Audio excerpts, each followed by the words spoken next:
Om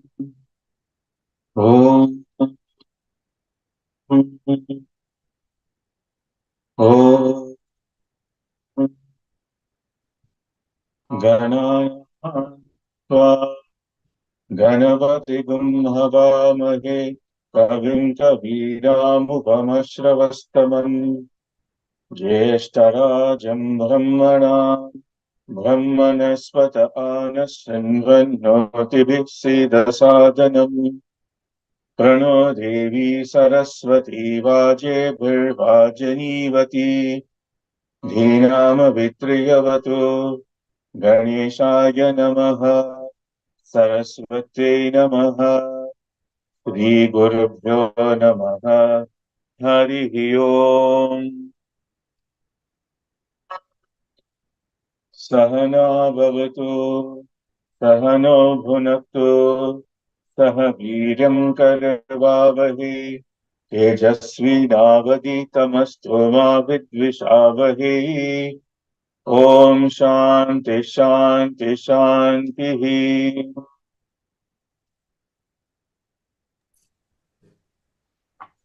Offering our collective adorations, frustrations at the lotus feet of Veda Mata, Veda Purusha, Bhagwan Sri Satya Sai Baba. Sisters, brothers, thank you all so much for joining on this beautiful morning or afternoon or evening, depending on where joining from around the world, whether on Zoom or whether watching on YouTube live or watching the YouTube recording. We are connected virtually, but certainly spiritually as well. It is such a wonderful satsang that we've come together to dwell on the infinite glory and story this evening. And before I introduce Akshay Bhai, before I ask Akshay Bhai to share his thoughts, I just wish to share a bit about Akshay Bhai. And I don't think there's enough minutes. I would like to share a few hours just for the introduction to encapsulate this beautiful soul.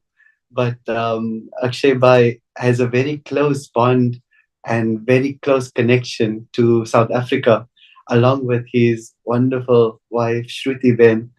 In fact, I think by divine design, if we look at how Swami Vivekananda in 1893 had to go to the West and go to the World Parliament of Religions in Chicago and share his Guru's love and share his Guru's message, I feel in 2014, Baba sent Akshay and Shruti to South Africa to share the love and the fragrance of the Lord.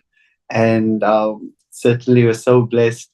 And I think from a nationality perspective, I'll say their nationality is SAI, Sai, or rather South African Indian. And they know so many Afrikaans words as well, which is beautiful.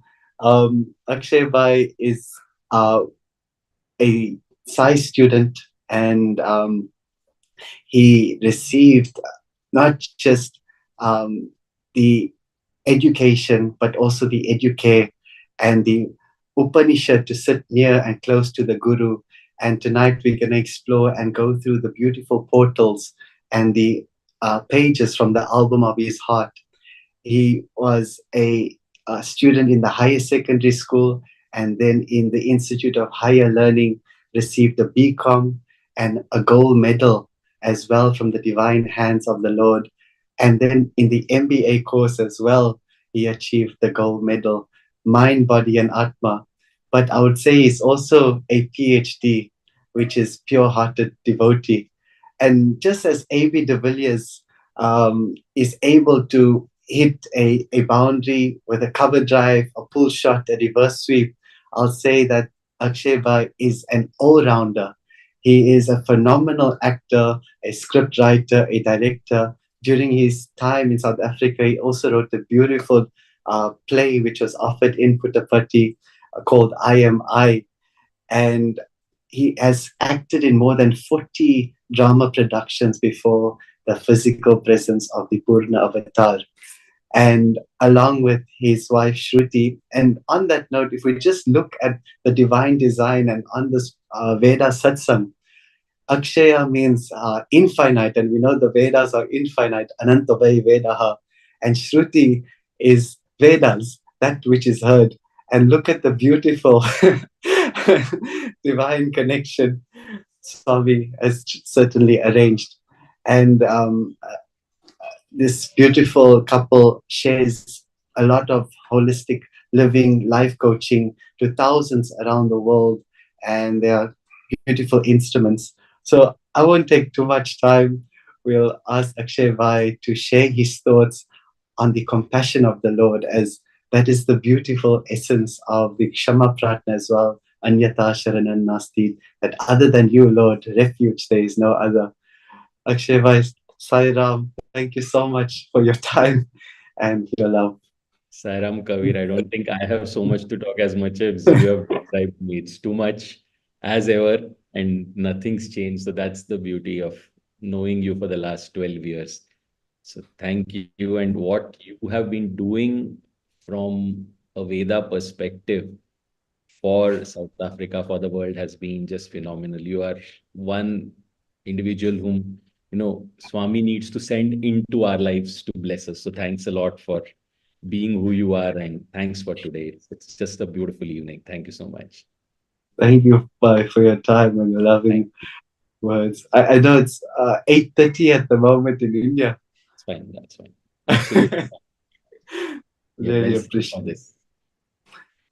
Maybe we can start at the beginning. They say, as a Sai student, it revolves around HIM, him, literally and figuratively. H Absolutely. stands for the hostel, I stands for the Institute of Higher Learnings, and M stands for the Mandir. What a beautiful environment. Could you share and tell us what it's like, the routine from sunrise to sunset? Absolutely. Sure. Thanks again. Praying to Bhagwan to speak through me. I think it's uh, his divine will that I'm here, and whatever has been this amazing journey with him, it's been him throughout the time. I think I'll just take one step back as to, how Bhagwan is so compassionate that he's this journey of me being a student actually started 2 years before I actually joined. This was in 2001. I was a part of the Mumbai Bal Vikas organized, the Satyasai organization, and was a Bal Vikas student. And there used to be these dramas we used to go every year in front of Swami and present, called the Ashadi Ekadashi dramas. And that year, in 2001, I happened to play one of the lead roles. And I remember that just before going, just on a few days before the drama took place, my mother and father just reminded me, and they said, if Swami asks you what you want, okay, please tell him that, you want to be his student. And it was my desire also. It was not that, this, but it was our family's desire that, I should uh, be a part of that. So I was like, you by heart, right in front of Swami, you try to, plan what you're going to tell.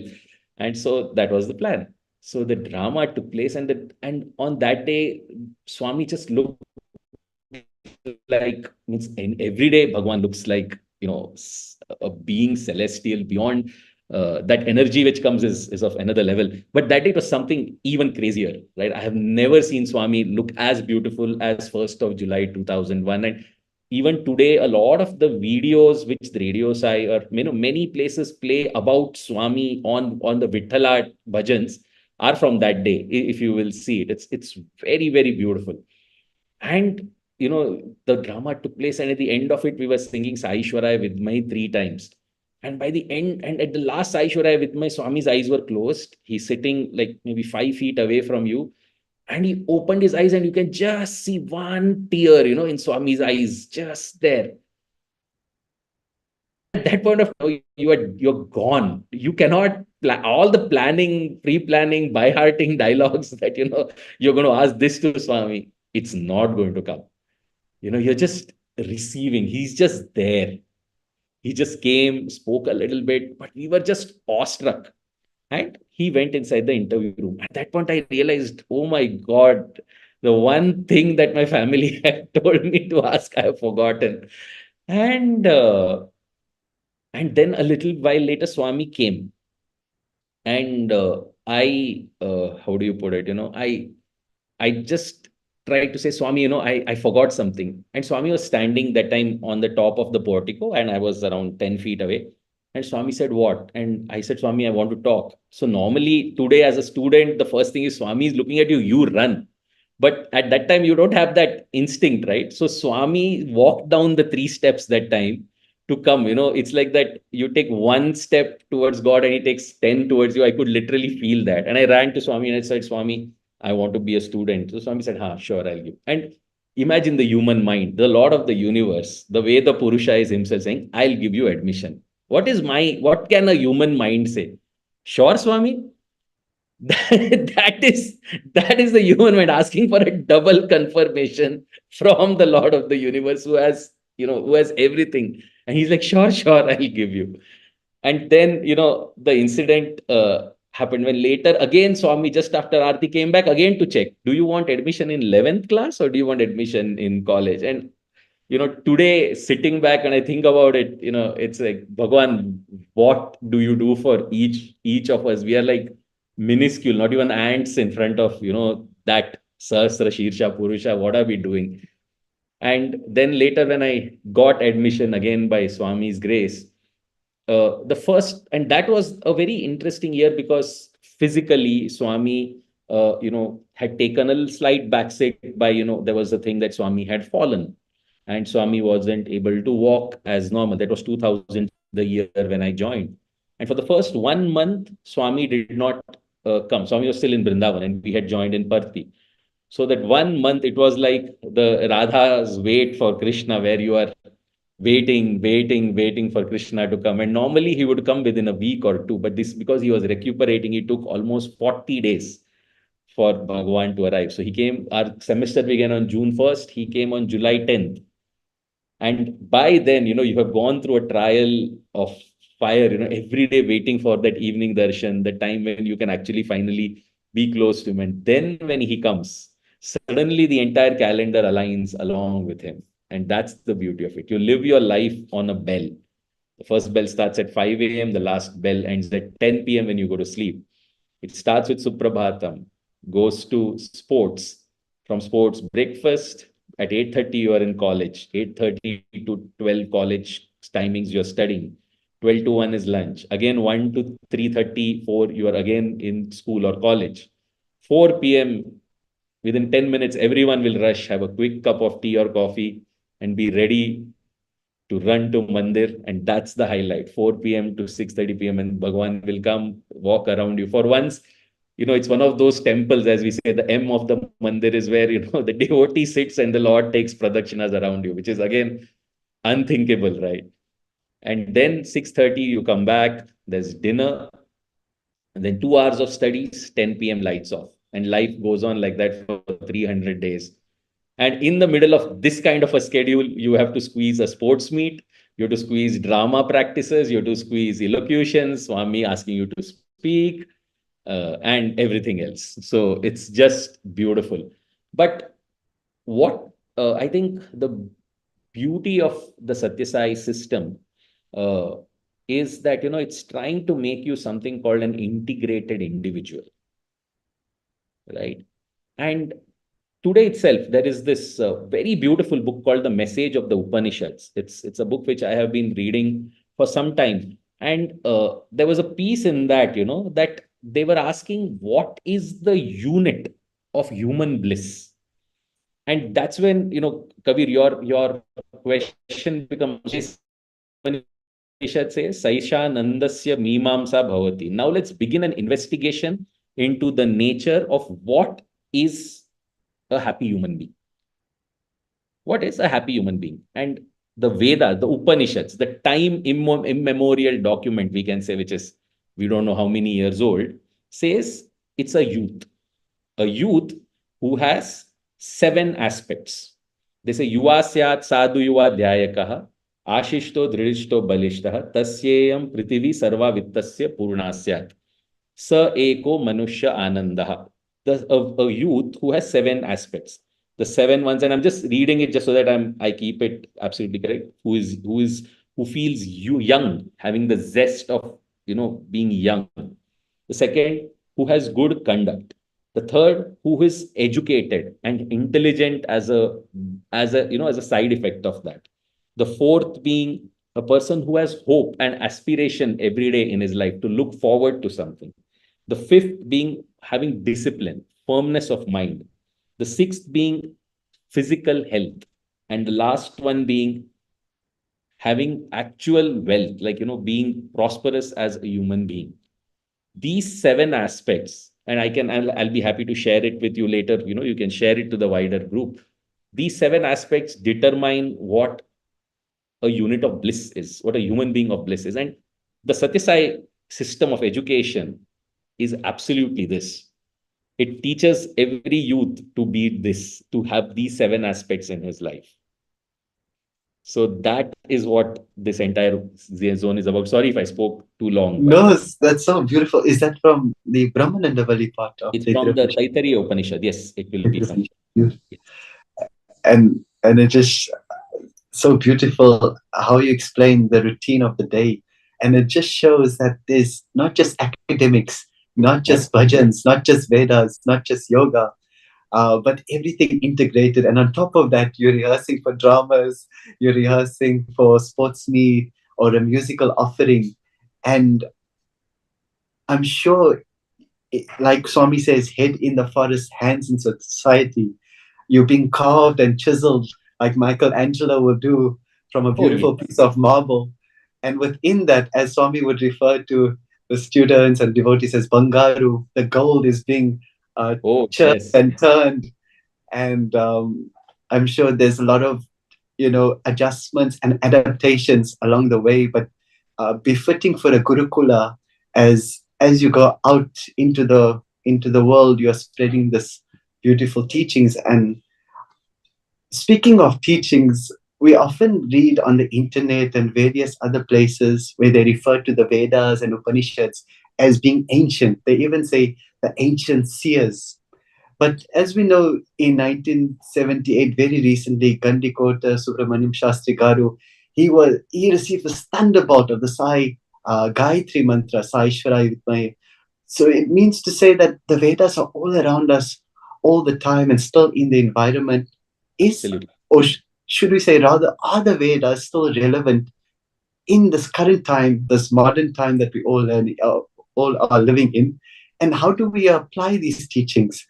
Or are they maybe outdated only for the time of the Satya Yuga and the Mahabharata times? Lovely question, Kabir. So let me break it down into a few pieces, right? I think the first thing is the chanting of the Vedas itself, right? For many, many years and eons, the Vedas were seemed to be very exclusive.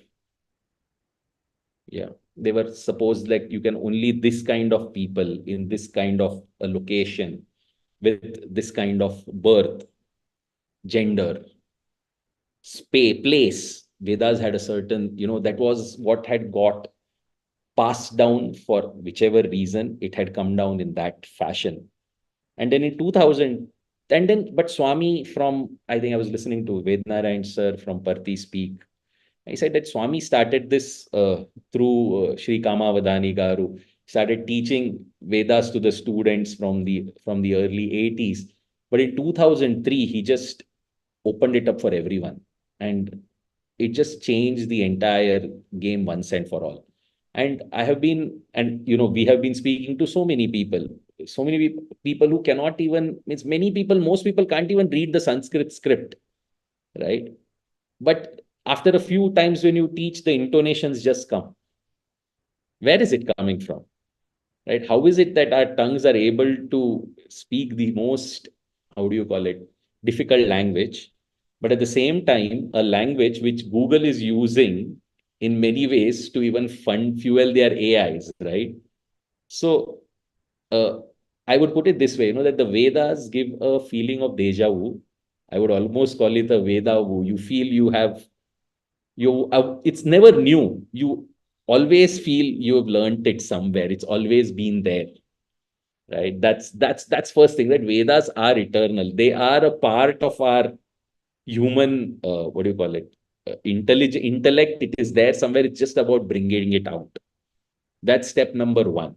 Now, given the understanding or the relevance of whether the Vedas are relevant to today's world, uh, I would say, like, let's, and again, in my own case, let me put it this way, that maybe every time that when we chant a mantra, we do not specifically understand the meaning as we chant it, right? It's extremely difficult to, to do it on the go unless you have that level of Sanskrit understanding.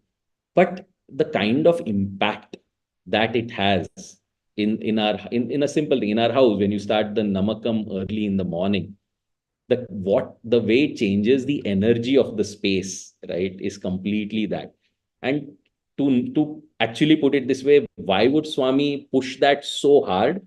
I would, and we used to always say, Swami is the Veda Purusha. He is the Rudra, for whom you're doing the Atirudra Mahayajna. I'll just take a small example to, him reminding us that he really is. And it's such a simple way. And I'll take a drama example for that. We were doing, so there is the Mrityunjaya mantra, right? Uh, Trayambakam Yajamahe. We were doing a drama called Mrityunjaya in 2010, which explored the entire concept of immortality, right? Of how a man or how a human being can go into immortality, which is entirely the concept of conquering death, Mrityunjaya. And I was playing the role of Ravana. And Ravana's entire life aim has been to be immortal. So he goes, he prays to Shiva, and he gets this Atmalingam, which, Shiva tells, if you install it in Lanka, you will get immortal. So, but however, to get that Atmalingam, he has to pray extremely hard to Shiva, and Shiva is not listening. And Ravana has this Rudra Bhakti, by which he actually pulls out his own intestines and plays the veena using his intestines and sings the shloka, the Jatatavi Galajjava, the shloka in front of Shiva Tandava Stotram, I think it is, in front of Shiva. And then Shiva gets happy and gives him the Atmalingam. So I was playing the role of Ravana. There was another boy who was playing the role of Shiva. And there's Swami here. So the scene is like this. I'm sitting in a kneeling position. One side, the boy who's playing Shiva is doing the Shiva Tandava. The other side, Swami is sitting here. So I have been asked to sit at this 45-degree angle by which I'm screaming the shloka out in my broken voice. There's a beautiful singer actually there who is singing it live in his amazing voice.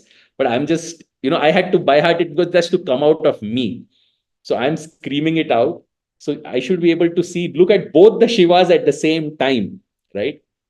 And as I'm saying it, you would think that it's a drama. It's going on. You are just playing the role of Ravana. Slowly you can see Bhagwan starting to feel hot, like really hot.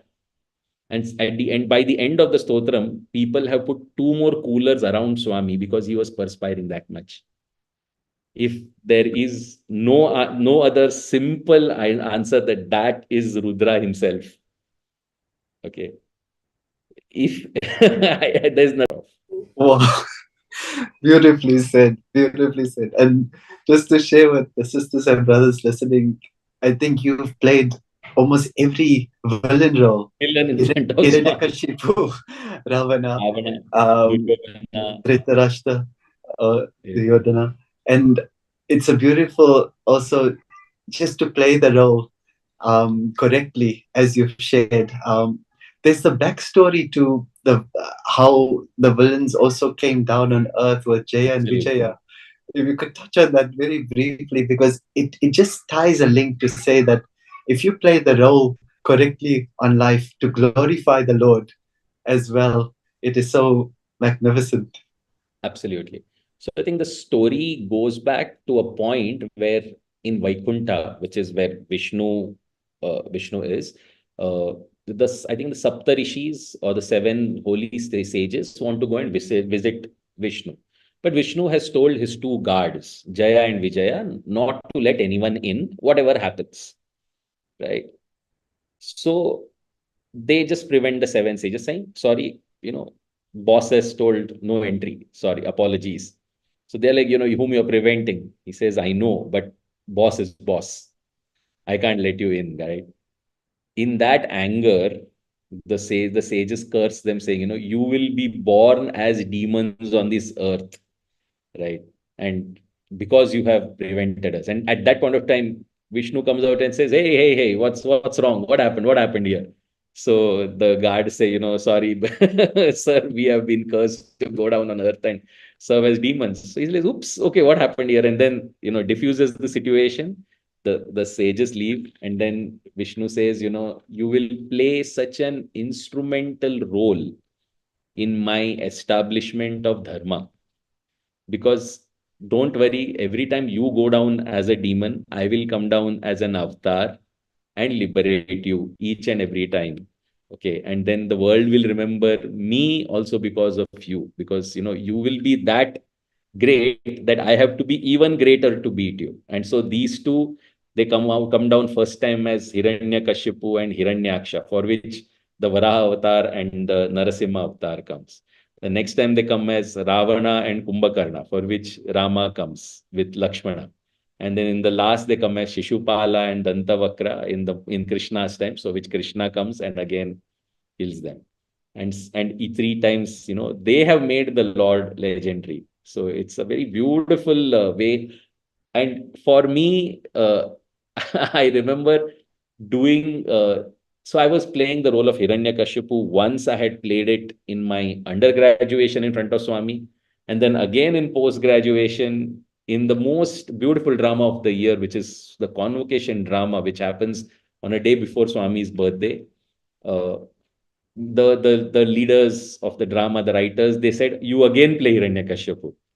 And despite everyone saying, sir, let's try to give him one positive role, they said, no, no, no, do it, don't worry, it'll be fine.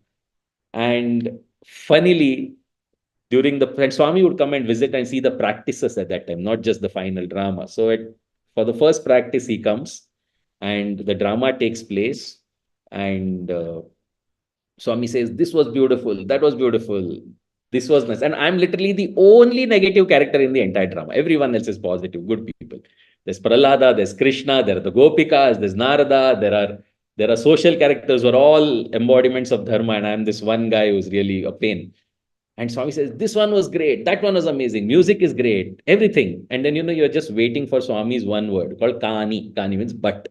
And then after the but, the person who follows gets the criticism and then the kicks. And then Kani, where is Hiranyakashipu? And I'm like, okay, this is my lucky day. So suddenly Swami calls me and says, what's happening? Why are you not angry enough with Prahlada? Why are you not hating Vishnu enough? You have to be angry with me. Imagine Bhagavan telling you, you have to be angry with me. How is this? How you have to be, you should hate me. I'm like, Swami, what are you saying? That's the role he's expecting. He says, next time I'm going to come and see that you are, you're angry enough or not. So next practice, I really went super angry. I almost broke a step in anger while storming out of the palace. Swami said, this is better.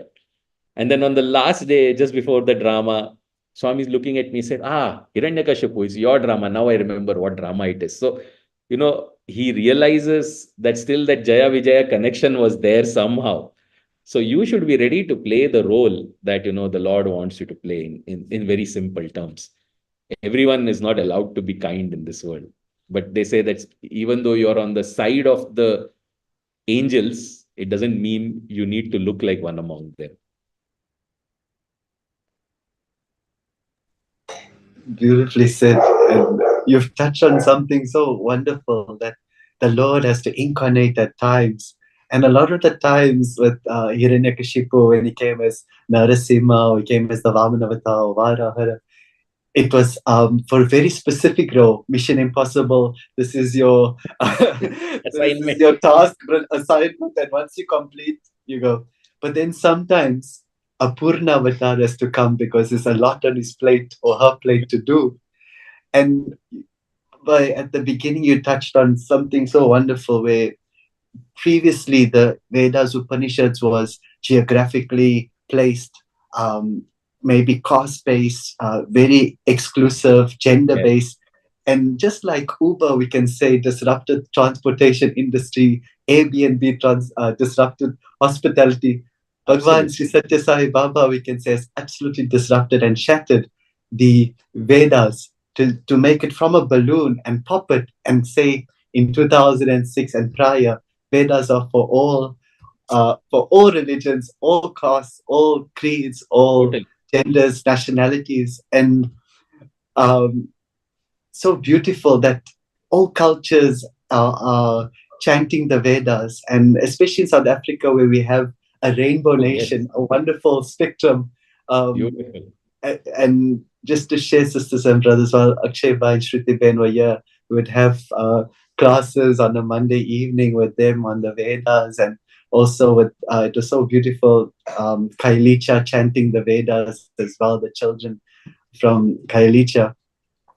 I have so much just to ask, but what is it like chanting the Vedas before the Veda Purusha, knowing that the Vedas has come from this divine source? Absolutely.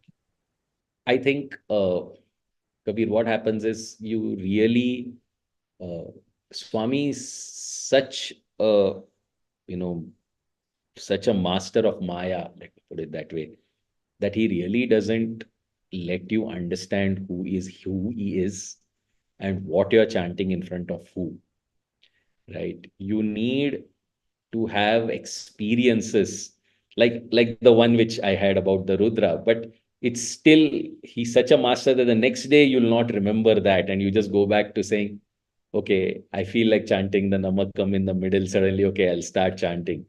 It's that, you can take it so lightly. I remember that, it was in 2003, and every day we were used to the darshan music. And then one day Swami just came out of nowhere and just called Vednaran sir and a few students or ex-students who knew how to chant the Vedam and said, okay, why don't you chant this?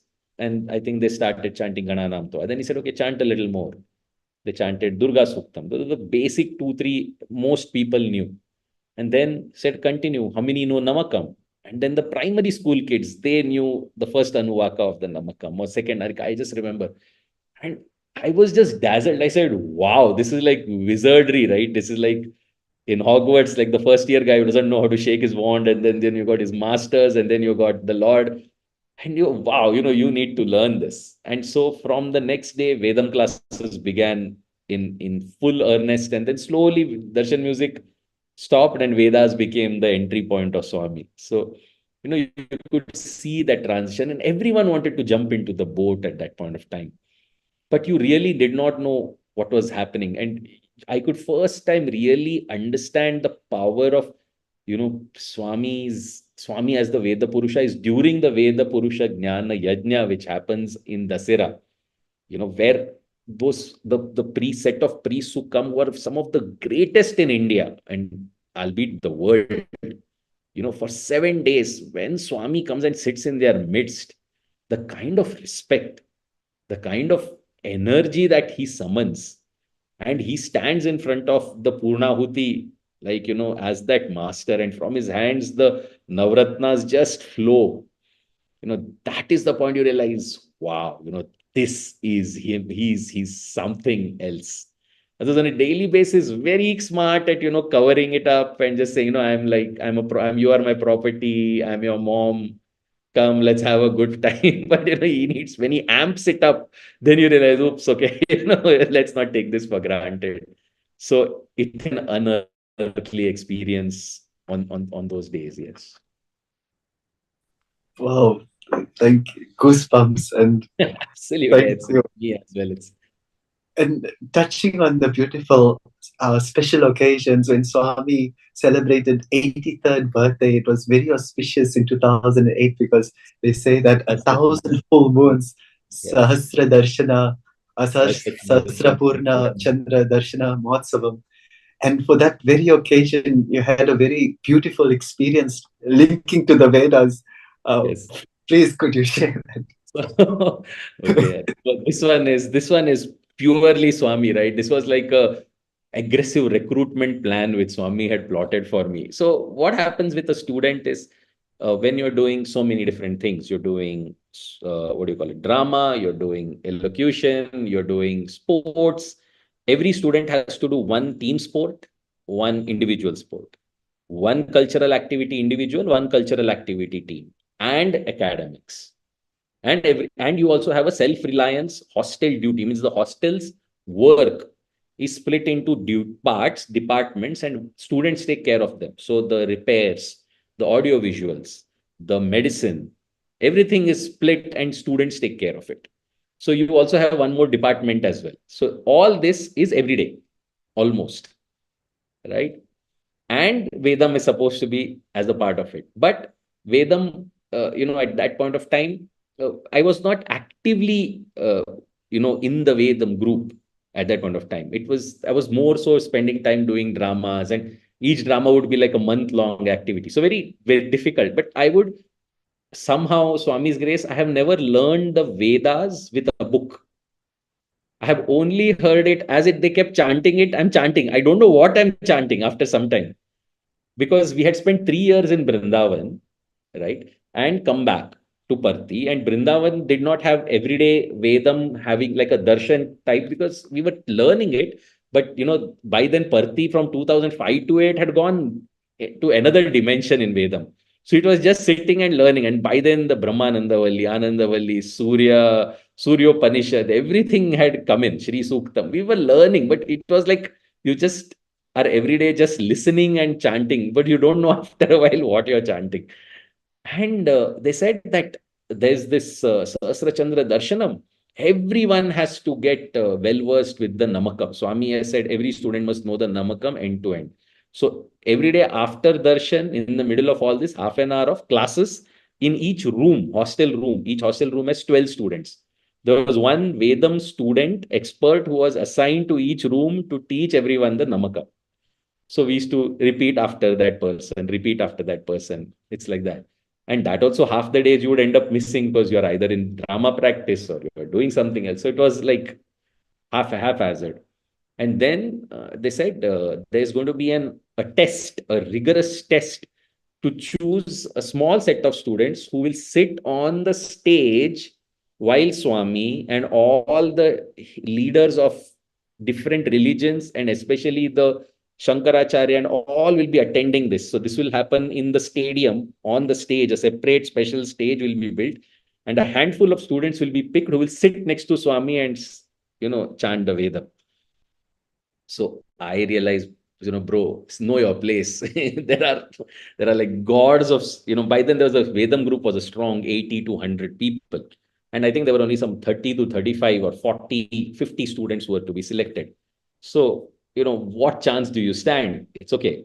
And then one of the days, and this audition test used to happen right after dinner. So it used to happen in the hall next to the dinner.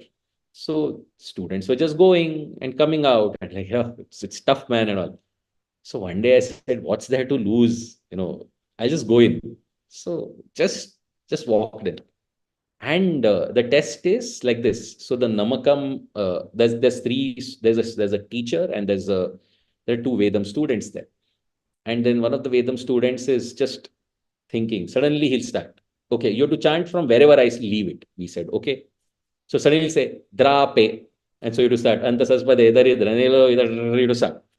Then he'll say, okay, Vajaschame. And then he'll say, and you have to keep going. Like that, 4 or 5 places. And I'm expecting, like, my luck's going to run out very, very soon. And he keeps asking, and somehow I don't know, I'm able to finish them all. I was able to chant each one. I was able to complete. Now, this is Bhagwan. I know there's no chance, Kabir. You know me. There's no chance that's going to happen. And I ended up, and they said, okay, fine. And I left. I'm like, yeah, everyone must be doing the 80 students who are a part of the Vedam group. For sure, they will know what it is. And next day, the list of finalists comes, and my name is there. And my roommates are, they're like, how did you get selected? I said, I have no idea. Like, it's match fixing almost. That was the accusation. And even the warden is telling you, where did you qualify from? You're one of those villains out there, the Ravanas and the Kumbhakarnas of the. This isn't your domain, bro. I'm like, Swami's now it's done. Sorry, thank you. I'm in. Next day afternoon, suddenly, whoever is on that list, there's an announcement in the hostel. Whoever is on the list, please rush to the main entrance of the hostel. So we ran there knowing not knowing what it is. Swami is calling you. Boom, everyone runs to the mandir in the next 10 minutes. It's like a running race. Swami is sitting in his car with fresh dhotis and angavastrams, orange, just freshly brought, like crisp, beautiful orange. And each one of us collects it from his hands. And then you realize, okay, this stuff is serious. Better take it seriously. He really means business. And next day, when the Sasra Chandra, I think after 2, 3 days it began, and you sit on that dais, and you are Swami's representatives at that point of time, with the entire world's religious leaders watching. And that's really that if and that blows your mind. And if that doesn't blow your mind, Swami has the final surprise in store. On the last day, out of nowhere, Swami says he's going to sit on the golden chariot. The golden chariot was what Swami had used, I think, during the 70th birthday or the 80th birthday, which was pulled through Parthi. It's absolutely resplendent. That's one of the most beautiful ways in which to see Swami as a person, as a god, I would put it, on in human form. And they say me and one more of my very close friend, both of us were selected also to do this on the last day. And last day, Swami says the procession in front of me will have multiple people. There'll be the band, there'll be a set of devotees, there'll be some youth from somewhere, there'll be some pandits. But just before my chariot, I want my students. Okay, so that's fine. And then Swami says that student set should be arranged in, what do you call it, the descending order of height, or ascending order, whichever you put it. So the tallest guys are going to be the closest to the chariot. And Swami's grace, I'm 6'2" plus. So I end up being the exact last person just before Swami chariot, and suddenly the gate opens, and to see him there, my jaw was open, and so I'm like, go, the already gone, and you're seeing, and you're just sitting with your jaw open. And then we ran. Oh my God! And that day I realized, what it was, and but the entire journey was scripted by Bhagwan, and that is just sheer grace.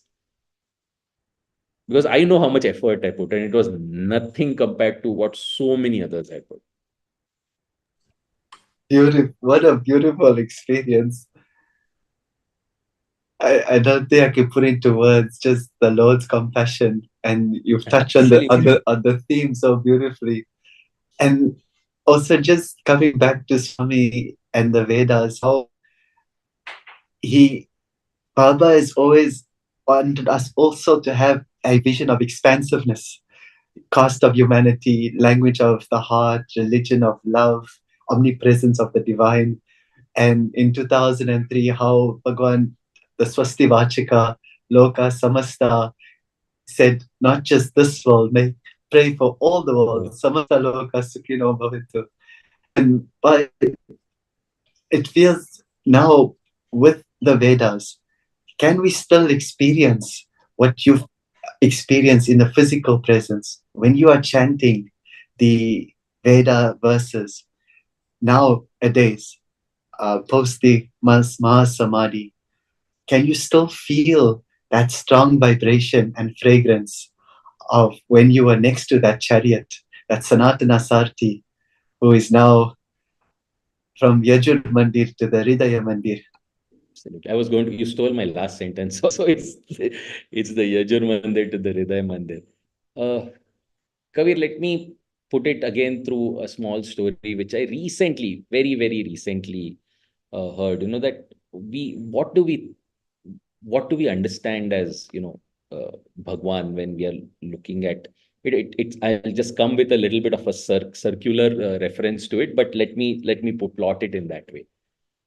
In the 1980s, Swami had taken an entire batch of students to Kodaikanal.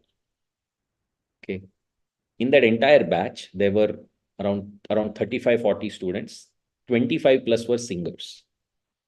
7 or 8 were just, they were actors or that. There was only one speaker.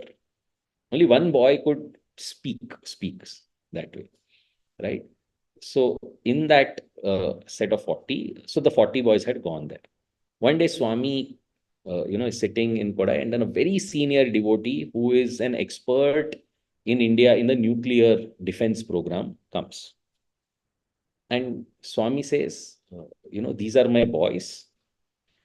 You can pick up any one of them and give them a speech topic, and they will speak for an hour. Okay. The students look at Swami. Okay. He's like, anyone. Swami's like, yeah, anyone you choose. Okay. And he does picks up a student. That student stands up. Swami says, give him a topic. Says, Swami says, give any topic, man, don't worry. He tells a topic like something like nuclear research and its welfare for humanity. That boy goes to Swami, speaks for 1 hour, crashes it. And that guest's mouth is hung. So, and then that guest says, Swami, it's just amazing, your grace, this, that, and the guest leaves.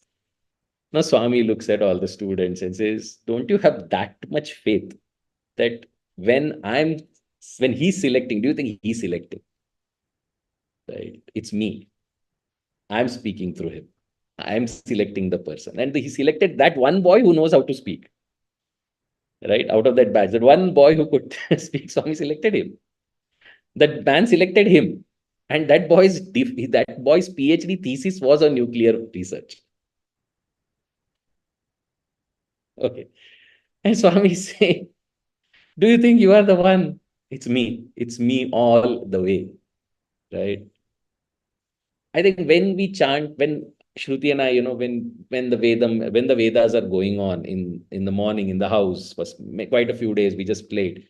And we are just, doing our chores, heating up the tea, water, or, I'm just maybe writing emails, and the namakam is going. And at any point of time, you can just open your mouth and you are sinking. Right? You can just think, okay, I learned this with my, please. Every time that you open your mouth and the Vedas come out of your mouth, it's his plan. He chose you to do it. You can think about your neighbor on either side of your house. They don't know that Vedam is there. They don't know that an avatar has walked on this earth. The awareness in this entire zone of mankind, they say there have been around 50 billion people till date who have existed. And hardly a few million among us have known that there was an avatar. Those who, after that, who have chanted the Vedam, who are still having this opportunity. So statistically, if you count yourself, you just need to automatically be able to understand how fortunate you are. And that itself should give you an idea of what your grace is. As I said, I came from it from a roundabout perspective, but that is the way we feel. And just to give you a separate color on it, recently we were at Varanasi, Kashi, Banaras, whatever you call it, which is like, they call it the birthplace of Shiva, which is everything, right? And at any point of time in Kashi, there are a million people, in a small town. There are a million people from every course of life. People are there, Kabir. And there is a place called the Harishchandra Ghat, which is on the Ghat is basically a set of steps which walks into the Ganges. The river Ganga is passing. At the Harishchandra Ghat, right? People believe that, if your body is cremated there, you straight away go to heaven. You should look at the faith of people. Some people have not even passed. They are there counting their last breaths there, hoping that they will get that, one jhalak, one just realization or understanding of what the Lord Shiva is in that final moment. And they are waiting there at 11 p.m. at night on a stretcher, hoping. And we were thinking, Shruti and I, when we were going there, we said, we could be any one of these human beings. Just spending your entire life with that hope that, I will feel this grace of the Lord, this particle. And Why us? What have we done to feel, to be able to chant, to be able to experience what we have? Right? That's enough. Just the fact to know that you know the Vedas is you've already, ascended a level which 99.99% of humanity will not experience in this lifetime. The grace is beyond. Sure. Well, you've touched on such beautiful points.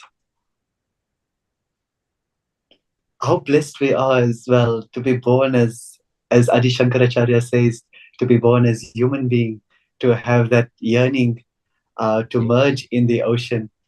And Absolutely.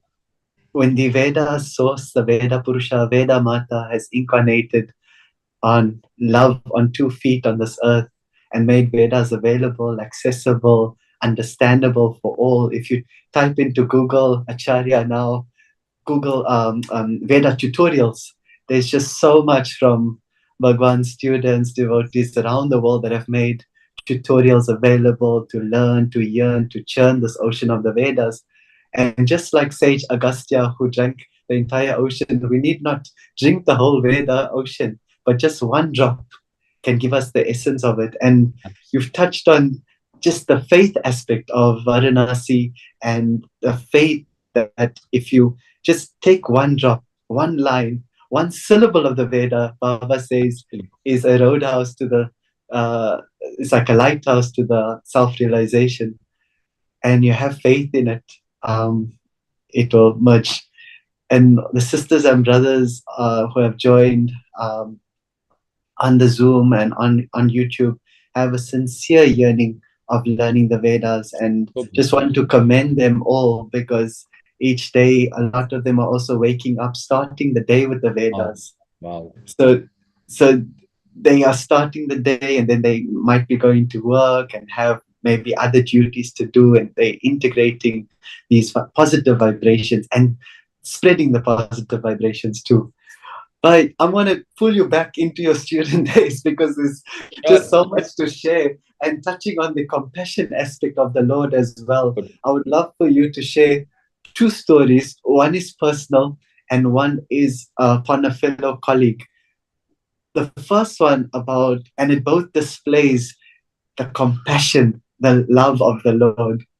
The first one is about the Kavi Sammelan, when how Swami intervened the night before you had to present a poem to him. The second one is upon a student in a drama play, linked to I won't say much, but it's about the Lord's compassion. Sure. I think, and I'll bring a link to that also about how we are putting that. So this Kavi Sammelan story is a very beautiful one. I think where is Bhagwan so compassionate is, as a person, as a devotee who's in the fourth generation of Sai devotees in my family. It's the fourth generation. You've just been brought up from day zero to know that this Lord is omnipresent, omnipotent, omniscient. He does everything, he knows everything, and absolutely that. But still, the human heart is such, the human mind is such that it craves that experience. He used to say, you're like, street dogs. Students are like, at times you'd say, Swami, like, students are like street dogs. You need to keep putting, throwing a biscuit to, keep them attracted. So Swami, and with no shame, I'll say, yes, I am one who's always craving for Bhagwan's, prasadam to keep coming. So this was a very sudden thing. Swami had suddenly come to Vrindavan, and at that time I was a student at Vrindavan. And there was a program started, which is the Kavi Sammelan, which is basically a set of poets from different languages. Students who have come from different provinces of the country can speak different languages, each one composing a poem on Swami's greatness, Swami's bliss, or with gratitude, any area around that. And since I was not a poet per se, I was chosen to introduce the entire event in English. And along with me, there was another boy who was speaking in Hindi. So we both wrote our parts. But just at the end of my English portion, I had put two Hindi lines just because there were two lines which were a part of an old drama which I had acted in, which was very close to me. So I said, I want to present these. And the previous night during a rehearsal, the coordinator said, you know what, you can change these two lines because the other guy is speaking in Hindi. I said, absolutely, point taken. And I said, I'll do it tomorrow morning because it was already late at night, 10 p.m. lights out in the hostel. So I went to sleep, and I think I fell asleep. And then around 11:30 p.m., I must have just got up, and I realized, oh, I have to change these two lines. And somehow there was a sliver of light from the street coming into my room next to my bed. So I could basically, I pulled out a piece of paper on which I had written the lines, and in that sliver of light, just dashed it and changed it. I suddenly got some inspiration, and I wrote it 11:30, put it in 25 seconds activity in, closed. Next evening was the program. I spoke my part. Everyone, it was a beautiful evening. And then Swami sometimes chooses those evenings to, make them ultra special. And that day he chose to show his omniscience in full swing. So one of the boys, he says, why were your legs shaking when you were speaking? I could see that. And none of us could see that his legs were shaking. I said, don't be afraid. Why fear when I am here? Then another boy, he asked, where are you from? So he said, Swami, I'm from X place. Swami said, no, you're not from here. You're actually from there, which was an interior village from actually where his family comes from. Then Swami asked another boy something, and he said, you should have done this. And Swami was just in that mood of, showing that, he knows everything. And then Swami called for Aarti.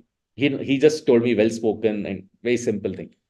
And then he took Aarti, and then as he was leaving after that, he was catching each student's hand just for Swami's way of saying, I need support.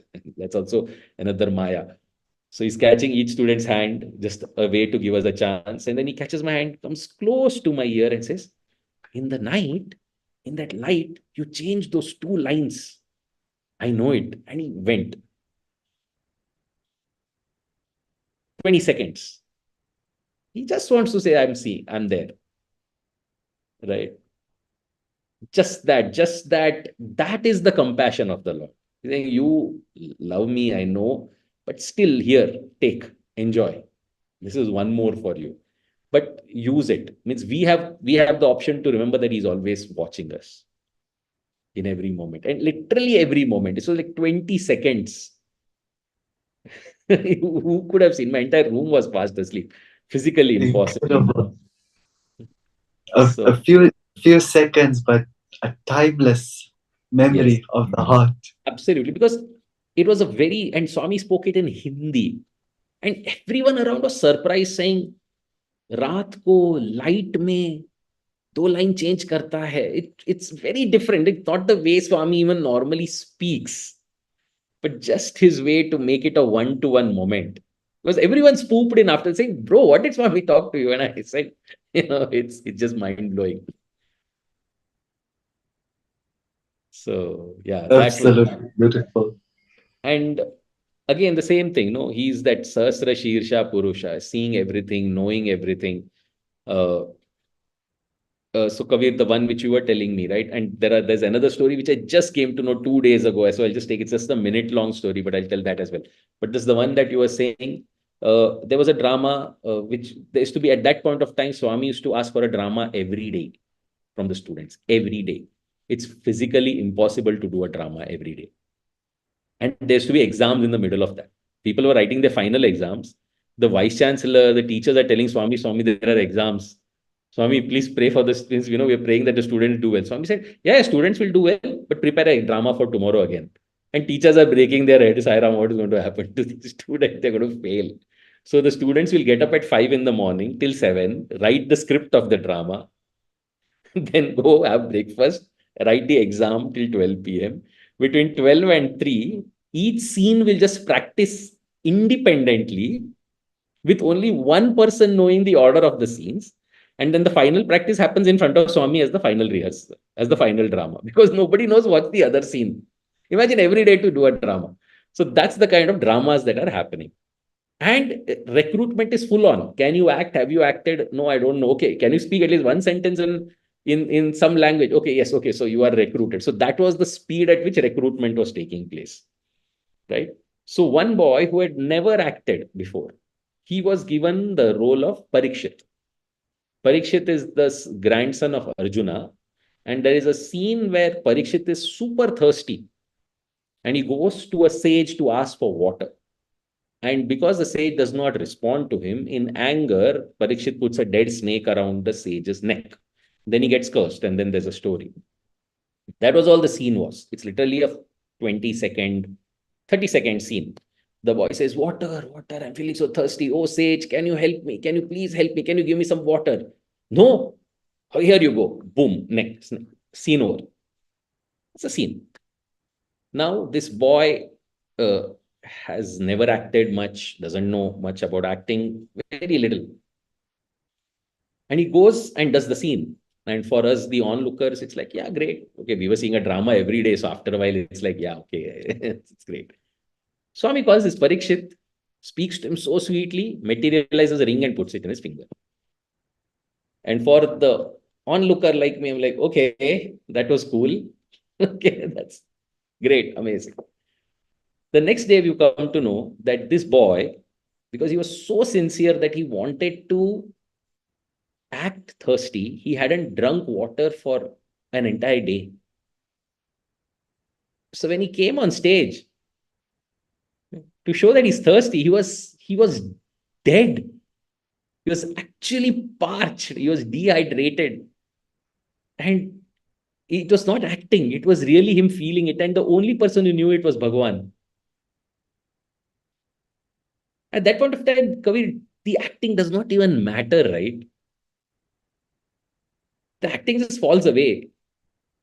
And that's what it is. And,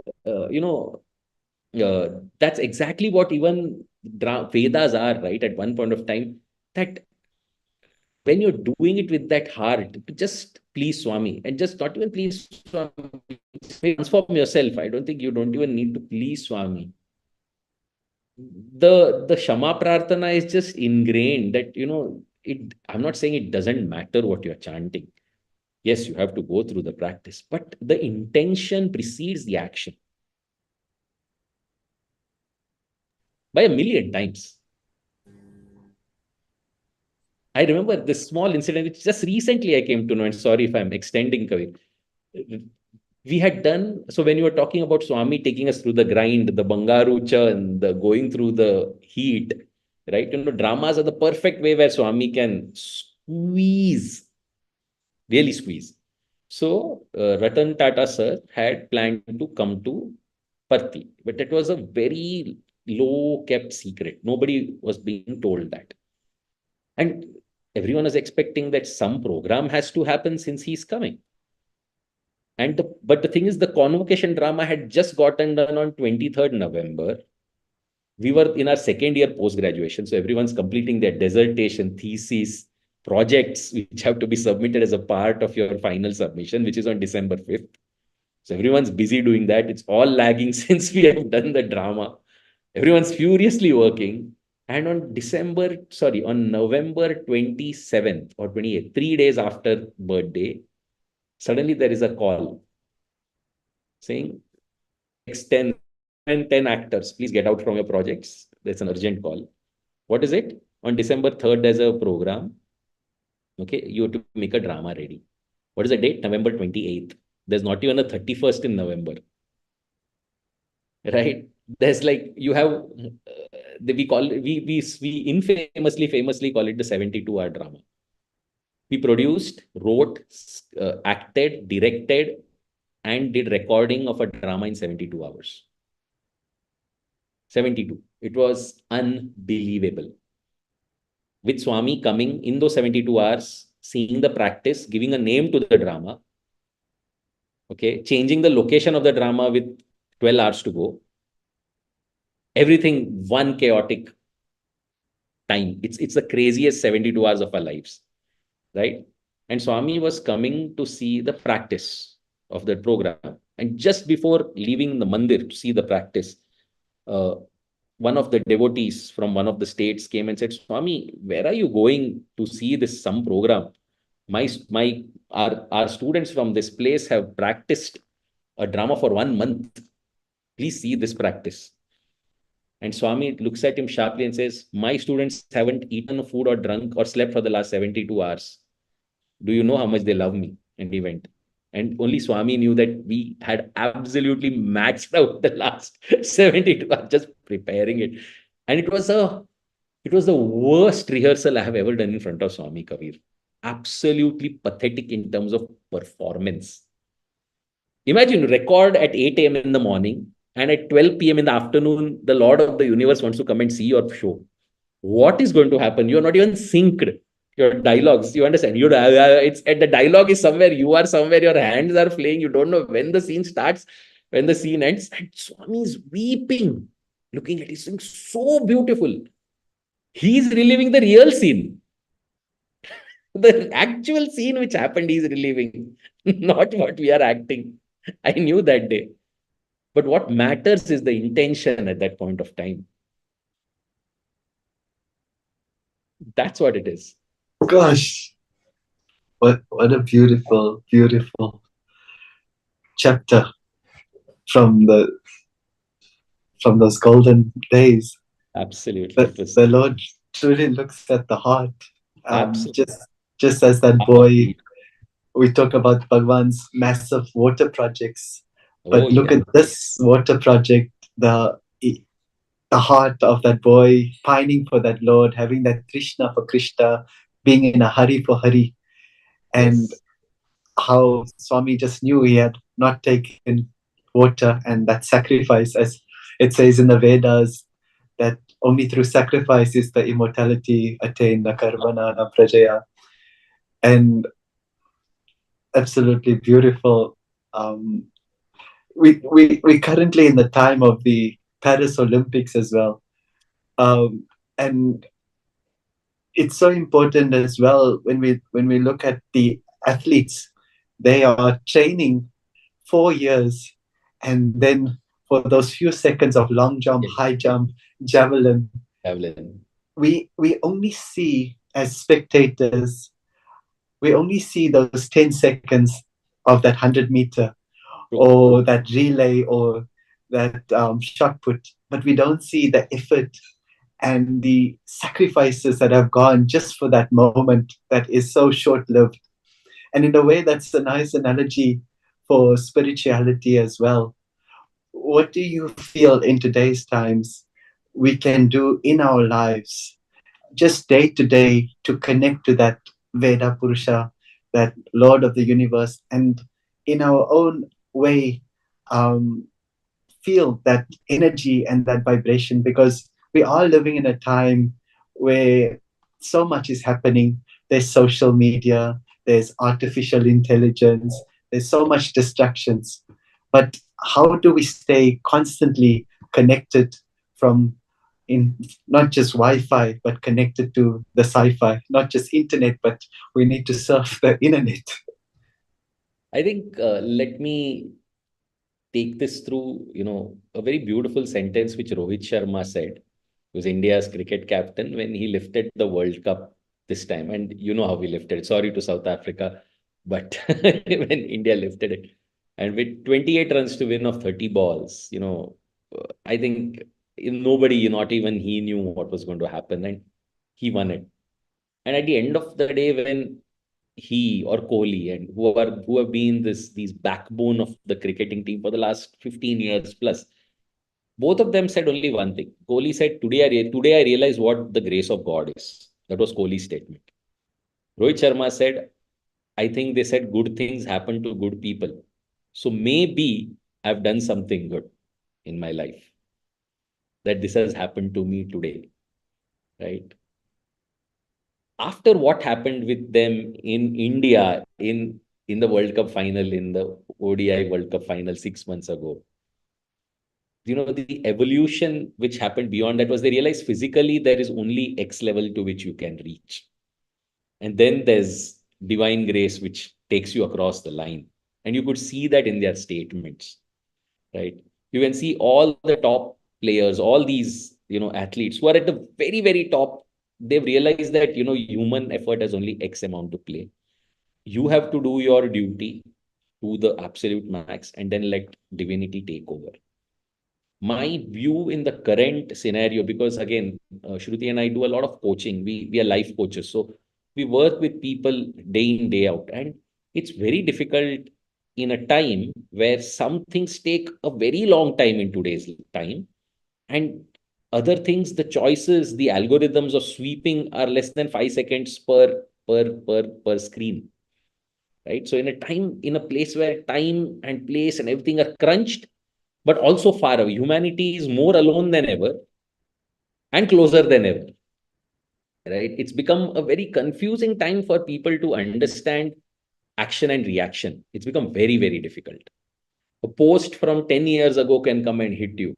You posted something 10 years ago and today it's hurting you. And something you did overnight can change, the way you do things. My only perspective with this, Kavir, to everyone here is keep always believe that if your intentions are right, good things will happen to you. Now with Bhagwan, the one thing which is very important to understand is good things will, the reactions of good fruits, good actions will always come to you, but the time, the place and the situation where it will come to you is not in your control. Right? But you cannot sit wanting to do that calculation. Means it's something which even I'm learning as I live every day. And that's something which I would like to tell everyone is these things, small things like waking up in the morning and just doing Vedam. You may not be seeing its impact. You may be great. If you're even not seeing its impact, it doesn't mean you stop doing it. It's there. He knows. He's having an outlook on it. He's checking it. And if you remember the story which I just spoke, that he speaks through every person. He's choosing things. He is the person dictating the entire game around us. Right? It's a very beautiful thing to say. You have your free will as a human being in a circle, but the circle is completely enveloped by divine will. Treat your life like that. That is my biggest request. Is continue doing good, continue creating that impact, continue pushing in the right direction, invest in your physical health, in your mental health every day. You will see the change come because his divine will is around it. So do not be in an audience mode in our lives. That's very important. To just say things are happening to me. Take control, proactively take calls, because that's what your human intelligence is given to us. That's why Jantunam Narajanma Durlabham. It's very difficult to get a human birth. But now that you've got it, you have the chance of exercising free will. But that free will, exercise it in understanding that Swami's will is all around us. And we'll be perfectly fine in this time. Wow, beautifully said, Bhai. That is an Upanishad in itself, what you have just shared. Thank you so much. Um, but is there any last thoughts before we conclude the satsang? No, nothing at all, Kabir. I think every opportunity like this is just special. So I think majorly I think one of my recent realizations is this, that don't live life in audience mode. Live it in active mode. Means it's in your control. The analogy of the Olympics, that the become a spiritual athlete, even if you Yes, just take one step each day, the Lord will take the remaining steps. But be part of the Olympics. yes, be part. Play the game. Life is a game played. So, beautiful, boy. Thank you so much. On behalf of all the sisters and brothers listening, we express our gratitude to you and All Shruti Ben. And please visit the shores of Cape Town and South Africa again. And this is your home. Please remember that. I would like to ask now Sister Tara, who will do the concluding prayers and a vote of thanks. And thank you, bye so much again. Sorry.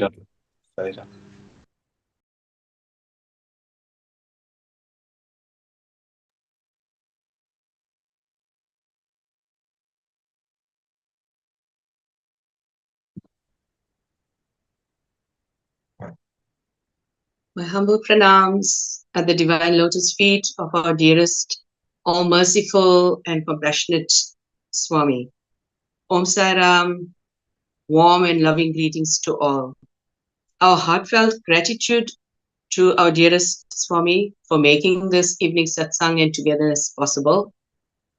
To dearest brother Akshay, wow, your closeness, your devotion, and your love for Swami was so evident in your many experiences in his divine presence. And thank you for sharing your bountiful blessings and your hands-on knowledge with us all. To Brother Kabir and Brother Rajesh, thank you for facilitating tonight's elevating satsang. And to each and every one of you who joined this evening, I'm sure our brothers have left us with much food for thought and have taken us a few steps closer to Swami. We will close with Swasti Vachaka. Om.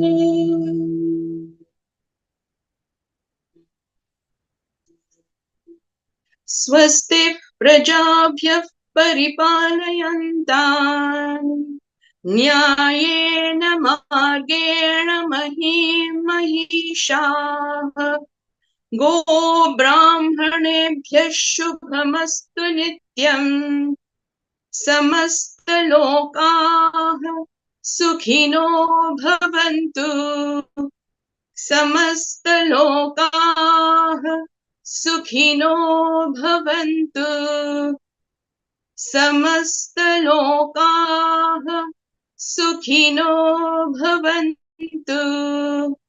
Om